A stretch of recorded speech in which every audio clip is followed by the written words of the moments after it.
So I'm going to tell you a little bit about myself, just briefly, and then I'm going to go into the subject of this talk. My name is Heidi, and I'm a geriatric care manager. I have a master's degree in social work, and I work with a company called Aging Care Advocates. And this is the company. There are 14 of us. We're all master's level professionals, and it's just a wonderful group of women that are very intelligent, and we advocate for seniors across the spectrum. So we have some clients in the home, some clients in nursing homes, different levels. We kind of do what a professional daughter would do. So that's the company I work for, and primarily we work in crisis situations. People like to call on us in the event of a crisis, but what I love about my job is that I get to work on the more prevention side of the model. Because, and I talked with my boss about that, I would like to prevent things before they happen instead of just working on being reactive, and that is really exactly what today's talk is about with the brain health. I'm talking about being integrated and healthy and prepared and calm so that when a crisis happens, you might be more present and able to handle it better. So that's a little bit about my company, and I'm going to go into the talk. So the first half of the talk is going to be about brain health, and then the second half is going to be about intimacy, what happens in the brain when there is intimacy, and then just some little overview of some basic facts that I wanted you who have chosen to come here to be present with. As far as my background, I have 10 years working in hospital and community case management. I also have a master's degree, and I have postgraduate training in sexual health from the University of Michigan. So what I do is I'm a geriatric care manager, and I advocate for seniors with an emphasis on wellness and sexual health. So I basically talk about things that I feel like other people are not talking about, but they're important. And sexual health is one of those things. The problem is, a lot of people don't want to talk about that subject, and I completely understand, but it's still important. So what I am doing is giving general education talks, and sometimes I'll bring in a few facts about sexual health in it. So to begin the talk, I'm not going to do that because we don't have a lot of time. I'm going to go over the brain. So the brain is amazing.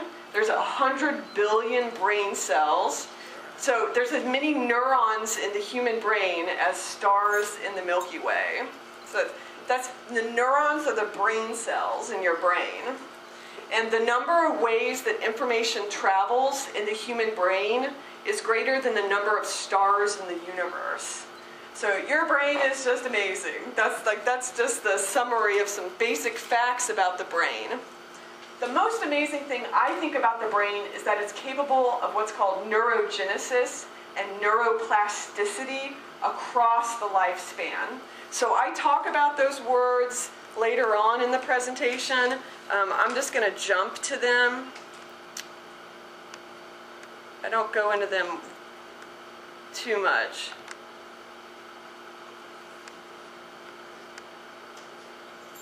Yeah, here it is. So neuroplasticity and neurogenesis is what happens in the brain. I took those slides off. What happens in the brain when you have neuroplasticity is that your cells are regenerating themselves. And when you have neurogenesis, that's regeneration, and neuroplasticity is the repairing of neural networks. So what studies have found is that your brain can repair itself across the lifespan. So they used to think that that brain development stopped about age 25, but it's not true. And so what this means is that everyone in this room, you can improve your brain health. And this statistic is proof of that. So there was a study done of individuals between age 57 and 71, and they did 12 hours like of card games and brain games. Just imagine, they did about 30 minutes for 24 days. They did about 30 minutes worth of brain games for about 3 weeks, and they got almost a 10% improvement in brain functioning. So 12 hours is not a lot of time. So what I'm going to talk about at the end of the first half is what kinds of things you can do to get your brain healthy, and what the studies are showing is that even a little bit of effort improves the functioning of the brain. So that's neuroplasticity and neurogenesis, and I'm going to start from the beginning. I go over the brain. I call it the triune brain, and this is on your handout. I divide the brain up into 3 parts. There's the brain stem, the limbic brain, and the prefrontal cortex, which is right up here on your forehead. So I'm a kinesthetic learner, so if you can, go ahead and take one hand and make it a fist like this. And so this is going to represent a brain. And point to the brain stem. The brain stem is, the whole wrist. That's the brain stem. And then right here in the middle, this is the limbic brain. Okay, right in the middle of your brain. And then up here is the prefrontal cortex. Okay, so that's the triune brain. And the brain stem, the wrist part, is not really that important. It's called a reptilian brain, and it has to do with heart rate and respiration, real basic animal functions. The 2 parts of the brain I want to talk about today are the limbic brain and the prefrontal cortex. And when I started researching this stuff, I was fascinated by what happens, because when you have your limbic brain, which happens when you have the fight, flight, freeze mode, then your prefrontal cortex goes offline. So what that means is if you're highly emotionally charged, which means your limbic system is firing, you kind of don't want to try and have a really deep and meaningful conversation with someone if you're really highly emotionally charged, because your prefrontal cortex is offline and you're not really communicating really well. So that's why counselors will try and get couples to practice what's called de-escalation, to calm the 2 couples down, because they'll just start, if they're arguing and their emotions get really peaked, they can't access this prefrontal cortex. So my favorite thing about the prefrontal cortex is it's the part of our brain that thinks about thinking. So you're going to think about that. It's the part of the brain, it's higher reasoning. It's things like intuition, morality. They call it executive functioning. But any kind of complex thought usually requires use of the prefrontal cortex. If you back up, and I'm going to go to the limbic brain, it's technically made up of 8 structures. You guys might have heard of some of them. It's called the amygdala, the hippocampus, the hypothalamus. There's the pituitary gland. It's the endocrine system, right, in the brain. I don't really try and go over all the details. You really don't need to know all those technical names. Just remember the limbic brain, and that it is where emotions and memories are stored. And I have that on the handout.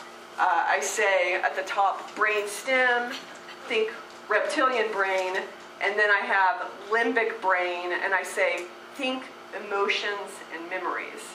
So the limbic brain is where the emotions originate, and then the prefrontal cortex, I say, think higher reasoning and executive functioning. So that's my overview of the triune brain, and I'm going to show you a few slides real quick. That's the limbic brain. If you guys, you see it, the amygdala. The interesting thing about honestly, to be honest, the amygdala is the most interesting part of the whole limbic brain. It's the part that fires when it's fight, flight, freeze mode. So, and trauma gets stored there in a way different than other parts of the brain. See, here it is. So the amygdala is where the fight or flight response originates. Yeah, and it's considered the superhighway. So this is a term that I hope you'll remember after this talk, the superhighway. It's real interesting. The axons and dendrites of the nerve cells in your brain, the little those little tentacles there on the brain, those are called axons and dendrites. They're thicker, and there are more of them from your childhood. And also negative affect-loaded experiences. So whenever you have a really highly emotionally charged experience, like someone attacked you or something really scary happened, that it's recorded. Our brains are programmed through evolution to remember the more stressful parts of our life, unfortunately. And so our childhood and those negative emotions get stored more heavily in the brain. And like whatever it was that you liked to eat, let's say you had a bowl of ice cream every night when you were a kid, then you really, when you're stressed out, what you do is you go for that bowl of ice cream. So that's called a superhighway. Everyone has a different version of what the superhighway is. Does anyone want to share an example of what their superhighway is? Something that they revert back to when they're stressed out that's from when they were younger? Chocolate? I like to get people to say. But yeah, so why am I mentioning this whole bit about the superhighway? Well, the opposite of that is, I call it a dirt road. And I call it paving a dirt road. So if you want to engage in neurogenesis and neuroplasticity and heal and grow your brain, you have to pave a dirt road. And if you think about it, which takes more time? Driving down a dirt road or going down the highway? Right, the highway's quicker. So when you're under stress, you're just going to go down the highway. But, I don't know why it's doing that. Yeah, it's my mouth. So we're just going to let that entertain us as I talk. So I want to give you guys clues for what you can do to pave a new road. That's the brain tips I'm going to give you. And also for you to have sympathy when you find yourself engaging in old habits, because you just know, okay, this is like the natural tendency of my brain, but I can do better. So there's two types of brain health, I call it integration, that I wanted to go over today. One is called horizontal integration, and one is vertical integration. So Dr. Daniel Siegel, he's the one who's a lot of this work that I'm quoting in this slide. He calls it bilateral hemispheric integration. I just call it horizontal, but it has to do with the left and the right hemispheres of the brain being integrated, and the corpus callosum, the little bridge between the two, that information is flowing optimally between those two parts of our brain. So, and I'll give you examples of when that is happening. So horizontal integration is when the left and the right sides of the brain work together synergistically. This means that information flows optimally through the corpus callosum. And then here I give a little bit about the left and the right brain. I also did it in the handout. So for the left brain, you're going to want to remember the letter L, okay?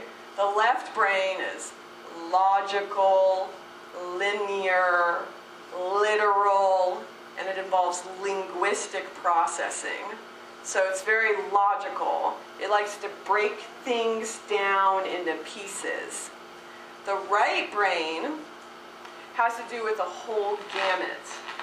So if you go to the ocean, it's the whole experience when you go to the ocean, the smells, the sights, the sounds. That's the right brain. The left brain is just having a conversation about what you think about the ocean. That's a little different. In the handout, it says that right brain has to do with visual, spontaneous and raw emotions, a capacity for empathy. I put an autobiographical narrative, which means a story about yourself through time. That's what that means. And then the last one is it relates to nonverbal communication. So that's the right brain. So everyone has the left and the right brain, and what we want is for them to work optimally. So, and I say